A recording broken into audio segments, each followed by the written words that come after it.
नमस्कार मु सुभाष बेहरा श्रीमा श्री अरविंद सेवा संगठन सभापति।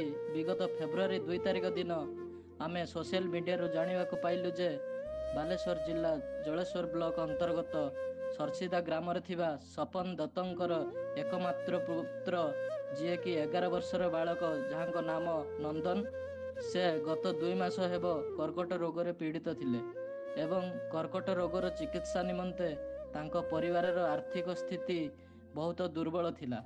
सपन दत्त जी कि एक गरीब चाषी अटंती एवं से बाहर होटेल रे रही तांको परिवार को चलांती। एही खबर पाई आम संगठन तांको साहाय्यर हाथ बढ़ाइथिला एवं तांको पुअर चिकित्सा निमंते किछि आर्थिक सहायता प्रदान करिथिला।